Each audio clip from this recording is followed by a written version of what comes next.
Hi, I'm Makbule Sahan. I'm the ITUC Legal Director. A few days ago, we had a great webinar in order to launch the 2020 ITUC Global Rights Index. If you missed it, you can find a link in the description with this video. You can also go directly on the ITUC website. During the webinar, we didn't have the time to answer all the questions that we received, so we're going to be looking at them now with ITUC General Secretary Sharan Burrow, who's with me. Sharan, we had a number of questions that were related to the ITUC's priorities. So why don't we start with that?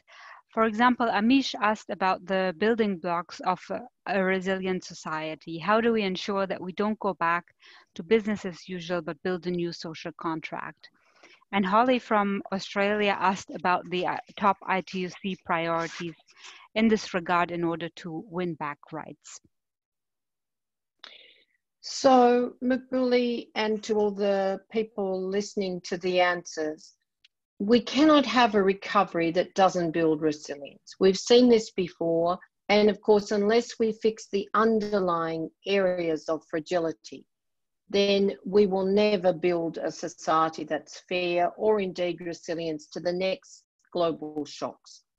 So the first thing is we need a regulated labour market. We need the ILO Centenary Declaration, commitment to a labour floor for every worker, a labour protection floor. It has to have fundamental rights. It has to have occupational health and safety as a global fundamental right, has to have maximum hours of work, and it must have an adequate minimum wage to indeed underpin those collective bargaining rights. So one that's evidence-based and people can live on with dignity.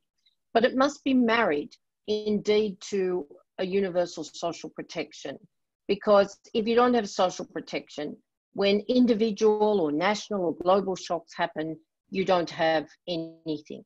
So we know that as we campaign for jobs, for income protection, for the inclusion, economic inclusion of women, for the kind of wages that reduce inequality, and for all the areas of work that will give us funding for essential public services and for jobs with investment in sustainable infrastructure, in care, including health and education and childcare and aged care, in other areas of vital public services, but also in industry policy and repair of our ecosystems. There are jobs here, millions and millions of jobs, but if we don't invest in them, then supported by social protection, we will not build resilience. The world has to change.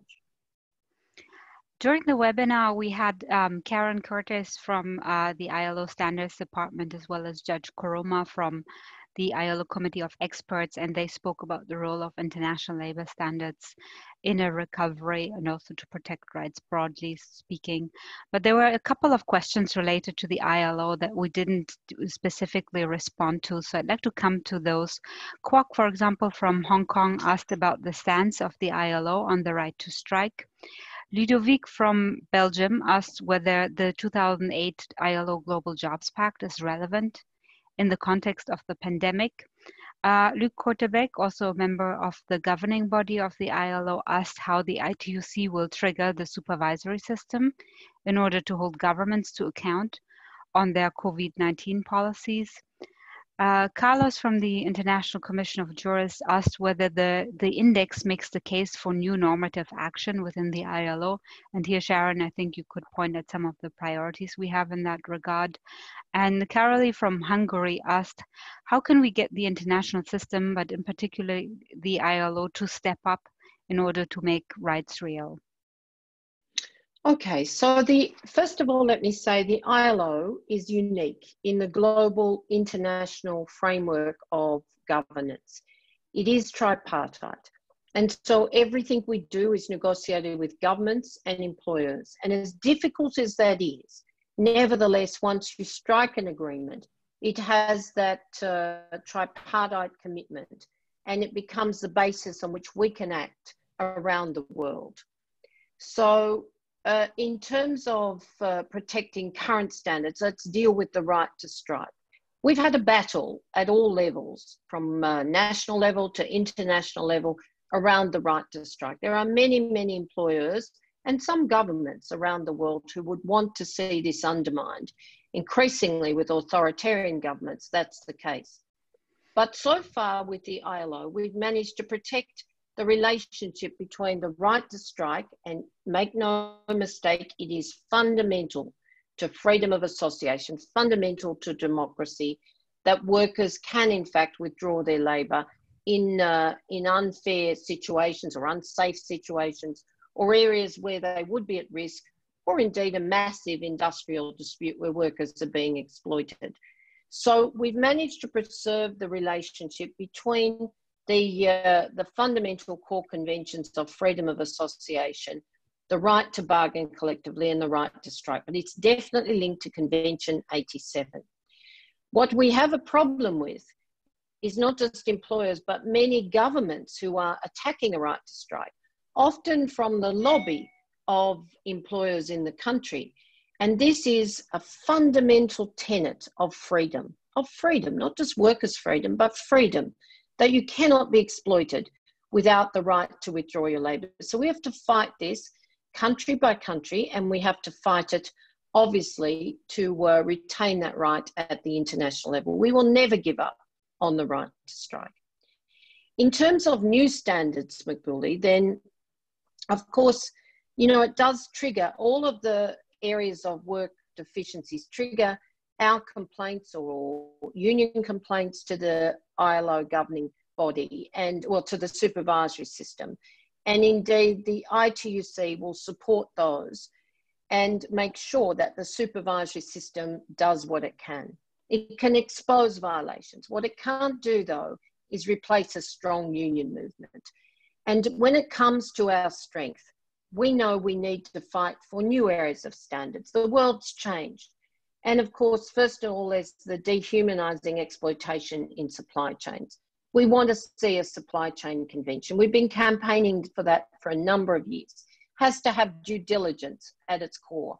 So companies are held responsible for not just identifying risk, but for indeed having the grievance mechanism so unions can take complaints and see remedy affected. But it needs to go further than that, because now we have 60% of the world's workforce in informal work.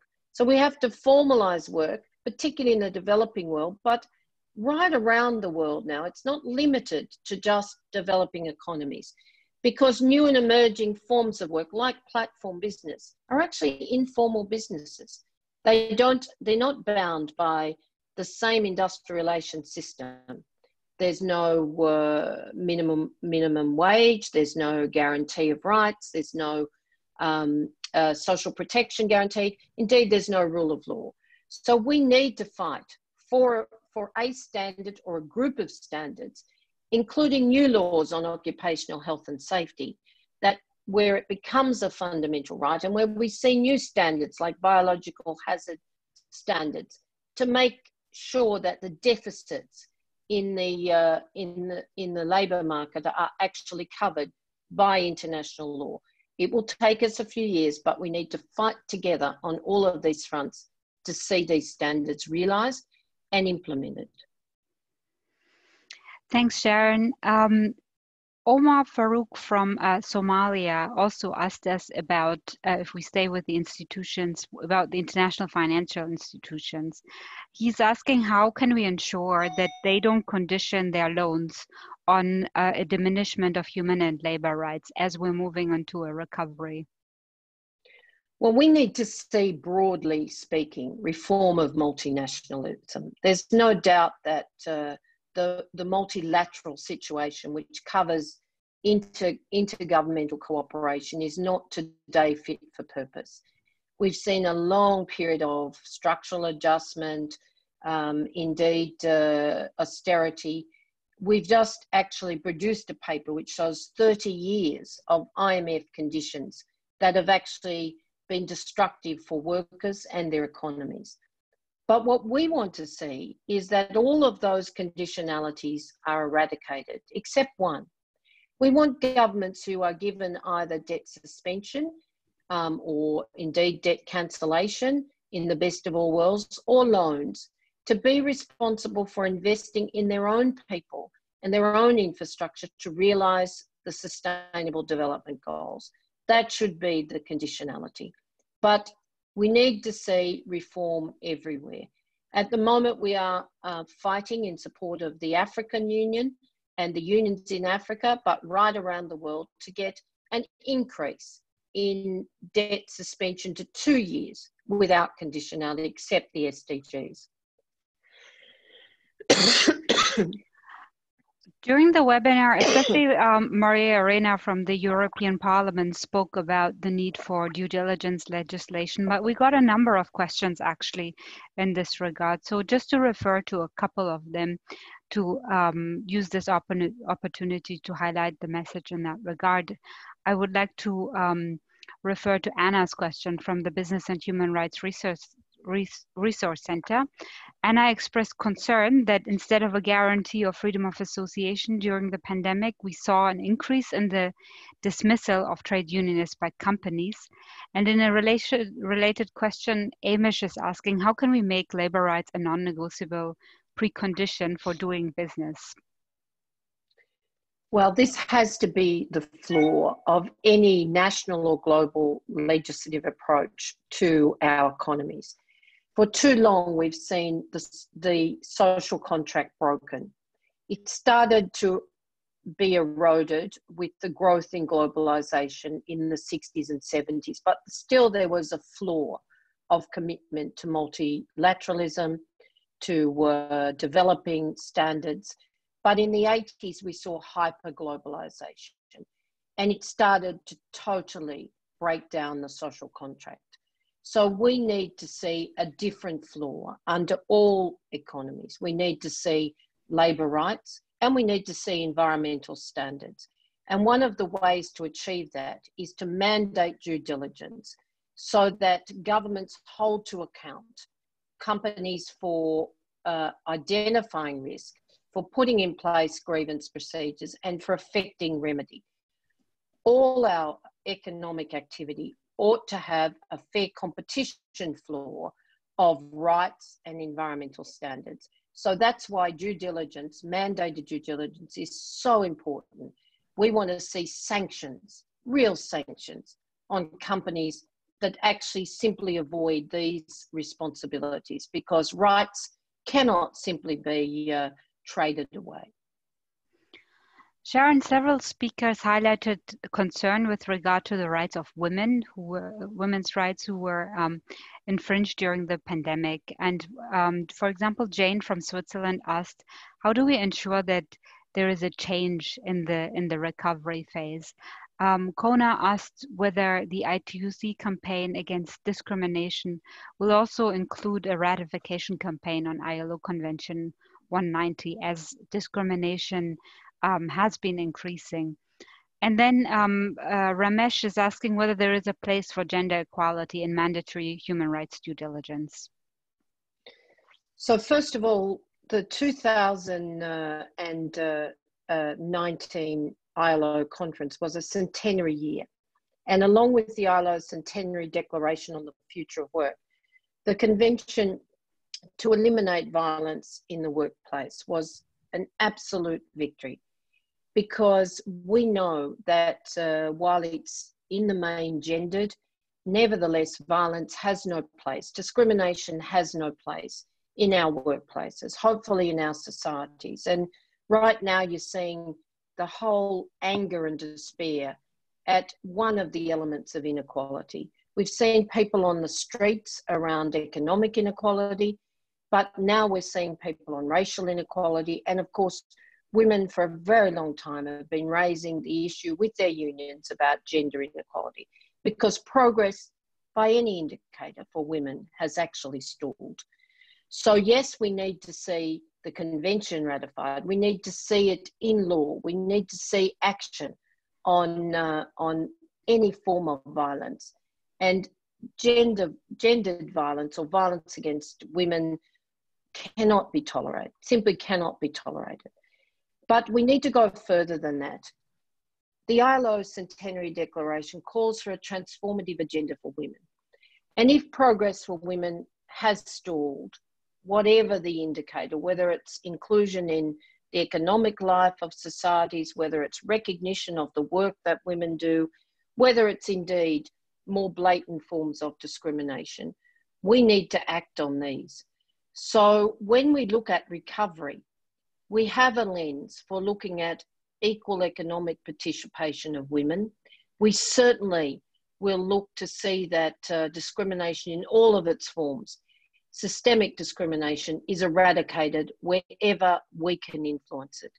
But all of these plans for recovery, resilience, for inclusion, we need to make sure that the power of people, the workers, our unions, is absolutely there to demand that we want the world to change. And that's why we have to organise around all of these issues. Our recovery plans will be inclusive, but they will actually also demand resilience, and we will have to fight for that. There's no doubt about it, and the standards that underpin it are just as important. I would also add to this, also to respond specifically to Ramesh, that gender equality has a central place in due diligence processes of companies as well. It's absolutely important that companies ensure that their operations and activities don't have any negative impacts on gender equality. And in that regard, the due diligence that is carried out should be done with a gender lens. And there is existing guidance on that from the UN Working Group on Business and Human Rights, as well as the OECD. And as we're moving into legislative options, we would like that to be reflected in legislation as well. Moving to the topic of technology, there has been some discussion within the chat, Sharan, during the webinar about the impact of digital technologies on rights. Does technology make the rights of workers redundant? As some may say, as many jobs are getting automated, what does it matter to protect the rights of workers? And the other question was that, has there been any evidence that rights have been diminished as a result of digital technologies? So this is an area that is rapidly advancing, but so far the evidence is more around jobs and erosion of rights. Although when you have the introduction of technology in societies where rights are eroded, clearly that's already a problem. But we face the best and worst of technology, and we have to campaign for the opportunities of technology, as well as campaigning, of course, for the jobs and the skills and redeployment support that goes with that, equally as we have to campaign against the worst of technology. And on a global scale right now, we're seeing that, in fact, when you're looking at the big tech companies, they not only are they global monopolies with all of the dangers of undermining jobs in other sectors, nevertheless, they also pay no attention to rights. They don't pay their taxes in the countries in which they make profit. So we have to make sure that in the digital economy, regulation is not lost. And that will be equal to cleaning up supply chains or regulating platform business, or making sure there's no discrimination for women or other minority groups in our workplaces.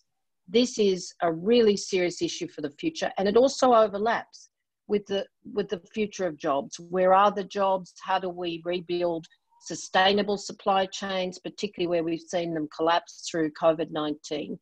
Technology can be our friend, but equally it can be an enemy. And surveillance, workplace surveillance, and privacy is top of our list. Sharan, Amanda from the US is concerned about her safety at her workplace as people are returning to work. What does the ITUC recommend in this regard? So the ITUC has very clear principles on its website. We have a short list of safety principles and a longer, more detailed discussion around some of these elements. We're currently in dialogue, not just with the ILO, but a planned dialogue with the World Health Organization. And there are probably three elements. First of all, COVID-19 has to be a workplace disease, recognised as a workplace disease, with all of the support and attention that requires. That brings with it, of course, paid sick leave. And for anybody who's affected, paid sick leave from day one has been a fight since the onset of the crisis. And many of our unions have made huge gains in the social contract in this regard, as well as wage and income support, access to health and other measures. But we need to bear in mind that, first of all, social distancing is fundamental. If you're not 2 metres apart, we are very worried that that puts workers at risk. If you can't be 2 metres apart, you all need to be wearing masks, good masks, proper PPE, and other protective equipment besides masks that protect you and protect your colleagues. So if the employers are not in fact adhering to the highest standards of workplace safety, then we should actually know about this so we can help you, your unions can help you, and we will back them in. There's no doubt that for most workplaces, you won't be at full strength yet, probably not for some time to come. Indeed, in our own workplaces, we have a rostering system, and probably 1/3 of our workplace only can be in a physical situation at any one time. So social distancing, proper PPE, access to testing, and of course sick leave to support and health access to support you when and if you are at risk or your family's at risk. Emmanuel Jacob from Euromill is drawing our attention to soldiers. He's highlighting that wherever soldiers have trade union rights, they have enjoyed better working conditions and social protection. He's asking whether the ITUC agrees that soldiers should have the right to freedom of association and social dialogue, as well as health and safety. In our view, everybody should have the right to freedom of association. FOA is in fact, or Convention 87, but before we had Convention 87, it was actually, actually it went the other way. Sorry, let me try that again. Freedom of association is in fact a fundamental human right. It's in the Charter, the UN Charter of Human Rights, and Convention 87 makes it fundamental to all of the workplace rights. So nobody who's a worker, and we say whatever work you do, you're a worker, you're entitled to fundamental rights, and freedom of association is at the core. Of course, that brings with it the right to bargain collectively, or Convention 98, and indeed the right to organise. So we don't make the distinction about who should or shouldn't have rights. Everybody should have rights. There were also a lot of country-specific questions. Many participants from India were expressing concern about the situation.